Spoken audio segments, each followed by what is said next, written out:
नमस्कार दर्शक बंधु आजिकार प्रथम खबर उपर नजर पकाइबा सुभद्रा योजना नहीं मुख्यमंत्री मोहन माझींकर बड़ सूचना देइछन्ति।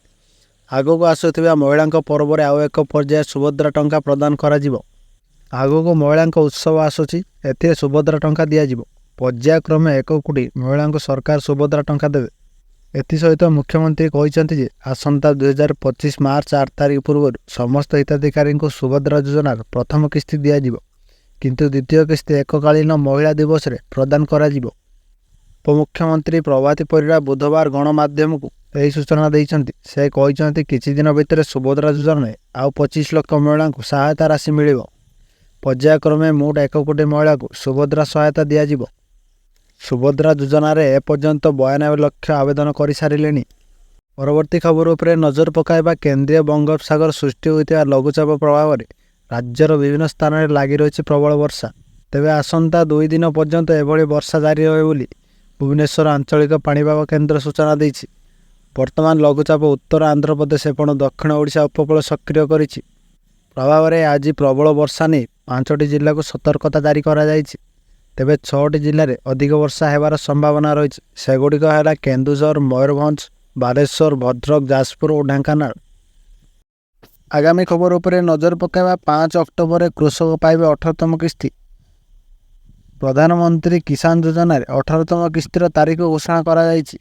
सरकारी वेबसाइट अनुसार अक्टोबर 5, 2024 रे 18तम किस्तीर परिमाण कृषकों अकाउंट को हस्तांतर हेबो। जदि प्रधानमंत्री किसान योजना लाभ पाइबा को पंजीकृत होइछन्ति तेबे ई-केवाईसी यथाशीघ्र करबा आवश्यक। यही योजनार नियम अनुसार केवल से कृषि माने यही योजनार लाभ पाई परिबे जार ई-केवाईसी एवं जमी जांच समाप्त होइछि। जो कृषक माने ई-केवाईसी कार्य करिवे नाही सेमाने किस्ती राशि पाई परिबे नाही। ई-केवाईसी प्रक्रिया समाप्त करिया पर ही कृषक माने पीएम किसान योजनार 18तम किस्तीर लाभ पाई परिबे। सरकारक यह पदक्षेप केवल चाषी को आर्थिक सहायता प्रदान करबा नुहे बरं सेमानकर आर्थिक स्थिति को मध्य सुदृढ़ करबा। आगामी खबर उपरे नजर पकाइबा बदली जीव ओडिशार चित्र। राज्य में जहाज निर्माण कारखाना ठारू आरंभ करी विश्वर सबुठार बड़ ईवी कारखाना हेबो। होटेल, रिजॉर्ट और सौरशक्ति प्लांट भी हेबो। पाखापाखि 30,000 नियुक्ति सुजोग सृष्टि हेबो। भद्रक जिले में Neptune ship builders and recyclers private limited 934.54 कोटी टंका विनियोगर एक समन्वित जहाज तैयारी कारखाना स्थापन करिवो। राज्य सरकार यह प्रकल्प को मंजूरी देइछन्ति। एथि सहित 5टी होटेल और रिजॉर्ट प्रकल्प मंजूर होइछि। मंगलवार राज्य स्तरीय शिलंग विंडो कर्तृपक्षों बैठक में मोट 4,954.26 कोटी टंका निवेश रे कार्यकारी हेबाकु थिबा 31टी शिल्प प्रकल्प को मंजूरी प्रदान करा जाइछि।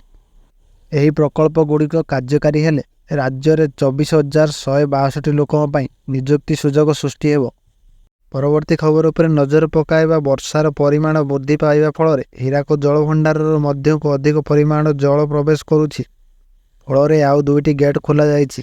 गत संध्यारे 2टी गेट खोल जाइथिया बेले एबे मोट 4टी गेट दे जल निष्कासन हेउछि। तेबे बंगोपसागर रे सृष्ट लघुचाप प्रभाव रे राज्य रे विभिन्न अंचल रे वर्षा जारी रहिछि।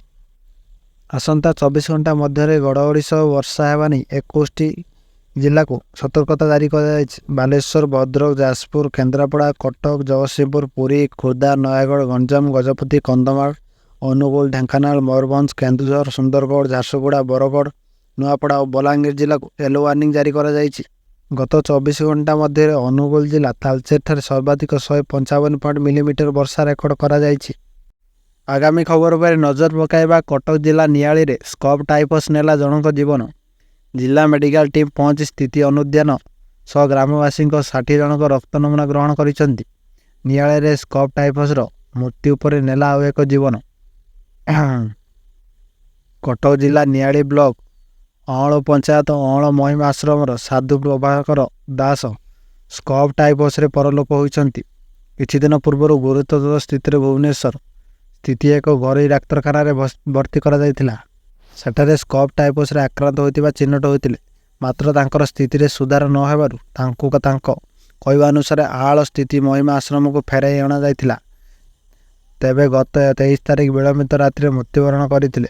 एही खबर प्रचारित हेबा परे ସ୍ଥାନୀୟ ଅଞ୍ଚଳରେ ଭୟର ବାତାବରଣ ସୃଷ୍ଟି ହୋଇଯାଇଛି। ପରବର୍ତ୍ତୀ ଖବର ଉପରେ ନଜର ପକାଇବା ଶ୍ରମିକମାନଙ୍କ ପାଇଁ ଖୁସି ଖବର ଆସିଲା। ବଢ଼ିଲା ସର୍ବନିମ୍ନ ମଜୁରୀ ହାର। ଭେରିଏବଲ୍ ଡିୟରନେସ୍ ଭତ୍ତାକୁ ସଂଶୋଧନ କରି ଶ୍ରମିକମାନଙ୍କ ସର୍ବନିମ୍ନ ମଜୁରୀ ବୃଦ୍ଧି କରିଛନ୍ତି କେନ୍ଦ୍ର ସରକାର। ଶ୍ରମ ଏବଂ ରୋଜଗାର ମନ୍ତ୍ରାଳୟ ଗୁରୁବାର ଦିନ ପ୍ରକାଶିତ ଏକ ବିବୃତ୍ତିରେ କୁହାଯାଇଛି ଯେ ଶ୍ରମିକଙ୍କ ଜୀବନ ଧାରଣର ବୃଦ୍ଧି ସହ ମୁକାବିଲା କରିବାକୁ ଏହା ଶ୍ରମିକମାନଙ୍କ ପାଇଁ ବେଶ୍ ଉପଯୋଗୀ ହେବ। ଏହାକୁ ଲକ୍ଷ୍ୟ ରଖି ମଜୁରୀ ହାର ବୃଦ୍ଧି କରାଯାଇଛି। ସଂଶୋଧିତ ମଜୁରୀ ହାର ଅକ୍ଟୋବର 1 ତାରିଖରୁ କାର୍ଯ୍ୟକାରୀ ହେବ। ବିଲ୍ଡିଂ ନିର୍ମାଣ, ଲୋଡିଂ ଏବଂ unloading, watch and wards, sweeping ଝାଡ଼ୁଦାର, ଗୃହରକ୍ଷୀ, ଖଣି ଏବଂ କୃଷି ସହିତ ବିଭିନ୍ନ କ୍ଷେତ୍ରରେ ନିୟୋଜିତ ଶ୍ରମିକମାନଙ୍କର ନୂତନ ହାରରେ ଉପକୃତ ହେବେ। ସର୍ବନିମ୍ନ ମଜୁରୀ ହାର ଦକ୍ଷତା ସ୍ତରରେ ବର୍ଗୀକୃତ କରାଯାଇଛି। A-B-C 3 ଭାଗ ହୋଇଛି। ଆମେ ଖବର ଉପରେ ନଜର ପକାଇବା ପୁଟିନଙ୍କ ଧମକ, ରୁଷ ବଦଳାଇବା ଏହାର ପରମାଣୁ ନୀତି। ରୁଷ ଉପରେ କ୍ରୁଜ କ୍ଷେପଣାସ୍ତ୍ର ଆକ୍ରମଣ କରିବା ପାଇଁ ୟୁକ୍ରେନ ଯୋଜନା କରିଥିବାରୁ ଏହା ରୁଷର ଚିନ୍ତା ବଢ଼ାଇଛି। ରୁଷ ରାଷ୍ଟ୍ରପତି ଭ୍ଲାଦିମିର ପୁଟିନ ରୁଷର ପରମାଣୁ କ୍ଷମତା ସଂକ୍ରମଣରେ ଶୀର୍ଷ ସୁରକ୍ଷା ପରିଷଦ ସହିତ ଏକ ଗୁପ୍ତ ବୈଠକ କରିଛନ୍ତି। ଏହାର ଭିଡ଼ିଓ ଏବେ ସାମ୍ନାକୁ ଆସିଛି। ଆବଶ୍ୟକ ସ୍ଥଳେ ଶତ୍ରୁର ମୁକାବିଲା ପାଇଁ ଆମ ପରମାଣୁ ନୀତି ବଦଳିବ ବୋଲି ପୁଟିନ କହିଛନ୍ତି। ପୁଟିନଙ୍କ ଏହି ବାର୍ତ୍ତାକୁ ନେଟୋ ରାଷ୍ଟ୍ରରେ ଗମ୍ଭୀରତାର ସହ ନେଇଛନ୍ତି। ରୁଷରେ ବିଭିନ୍ନ ସ୍ଥାନକୁ ଟାର୍ଗେଟ କରିବା ପାଇଁ କ୍ରୁଜ ମିସାଇଲ ବ୍ୟବହାର କରିବାକୁ ପାଶ୍ଚାତ୍ୟ ରାଷ୍ଟ୍ରପତି ଅନୁମତି ଦେବା ପରେ ରୁଷ ଏନେଇ ଚିନ୍ତା ପ୍ରକଟ କରିଛି। ଗତ ସପ୍ତାହରେ ରୁଷ ଉପରେ ଆକ୍ରମଣ ପାଇଁ ବ୍ରିଟେନ ଏହାର ଷ୍ଟର୍ମ ଶ୍ୟାଡୋ କ୍ରୁଜ ମିସାଇଲ ବ୍ୟବହାର ପାଇଁ ଅନୁମତି ଦେଇଥିଲା। ପରବର୍ତ୍ତୀ ଖବର ଉପରେ ନଜର ପକାଇବା ଆମେରିକାର ଫେଡେରାଲ ରିଜର୍ଭ ପକ୍ଷରୁ ସେପ୍ଟେମ୍ବର 19 ତାରିଖ ଦିନ ସୁଧ ହାର 50 ବେସିକ ପଏଣ୍ଟ ହ୍ରାସ କରିବ ବୋଲି ଘୋଷଣା କରାଯାଇଛି। ଫଳତଃ ଏହି ହାର 5.5%ରୁ 5%କୁ ହ୍ରାସ ପାଇଛି। 4 ବର୍ଷ ପୂର୍ବେ ସାରା ବିଶ୍ୱରେ ବ୍ୟାପିଥିବା କରୋନା ମହାମାରୀ ପରେ ମୁଦ୍ରାସ୍ଫୀତି ହାର ବୃଦ୍ଧି ପାଇଥିଲା। ବିଗତ 4 ଦଶନ୍ଧି ମଧ୍ୟରେ ଏହା ଥିଲା ସର୍ବାଧିକ। ମୁଦ୍ରାସ୍ଫୀତିକୁ ନିୟନ୍ତ୍ରଣ କରିବା ପାଇଁ ବିକଶିତ ଦେଶର ସମେତ ଦେଶ ସୁଧ ହାର ଲଗାତାର ଭାବେ ବୃଦ୍ଧି କରିଥିଲେ। ଏହାର କାରଣ ହେଉଛି ଯେ ଉତ୍ପାଦନ ବିକ୍ରି କମିବ ଏବଂ ଉତ୍ପାଦନର ଆମଦାନୀ ଦେଖିଲେ ଉପଭୋକ୍ତାଙ୍କ ଆବଶ୍ୟକତା ଅନୁରୂପ ହେବ। ଦର୍ଶକ ଶେଷ ଖବର ଉପରେ ନଜର ପକାଇବା 77,000ରେ ପହଞ୍ଚିଲା ସୁନାର ଦର। ସର୍ବକାଳୀନ ରେକର୍ଡ ଭାଙ୍ଗିଲା ସୁନାର ଦର। ଭାରତୀୟ ପ୍ରଥମ ଥର ପାଇଁ 10 ଗ୍ରାମ ପିଛା ସୁନାର ମୂଲ୍ୟ 76,000 ଟଙ୍କା ଅତିକ୍ରମ କରିଛି। ରିପୋର୍ଟ ମୁତାବକ 24 କ୍ୟାରେଟ 10 ଗ୍ରାମ ସୁନାର ଦାମ 76,950 ଟଙ୍କାରେ ପହଞ୍ଚିଛି। ଦିଲ୍ଲୀ, ଜୟପୁର, ଲକ୍ଷ୍ନୌ ଏବଂ ଚଣ୍ଡିଗଡ଼ ଭଳି ବଡ଼ ସହରରେ ଏହି ବୃଦ୍ଧି ଘଟିଛି। ସୁନାର ଦାମ ଗତ ସେସନରେ 1% ଅଧିକ ବଢ଼ିବା ପରେ ଅନ୍ତର୍ଜାତୀୟ ବଜାରରେ ଏହାର ମୂଲ୍ୟ ରେକର୍ଡ ସ୍ତରରେ ପହଞ୍ଚିଛି। ଅନ୍ତର୍ଜାତୀୟ ବଜାରରେ ସ୍ପଟ ସୁନା ମୂଲ୍ୟ 0.3% ବୃଦ୍ଧି ହୋଇ ଏକ ଆକ୍ସନ ପିଛା $2,665 ଅଧିକ ରହିଛି। ଏକ୍ସପର୍ଟଙ୍କ ମୁତାବକ ଚଳିତ ବର୍ଷ ଶେଷ ସୁଦ୍ଧା MCX ଉପରେ ସୁନାର ମୂଲ୍ୟ 79,000 ଠାରୁ 80,000ରେ ପହଞ୍ଚିବା ସମ୍ଭାବନା ରହିଛି।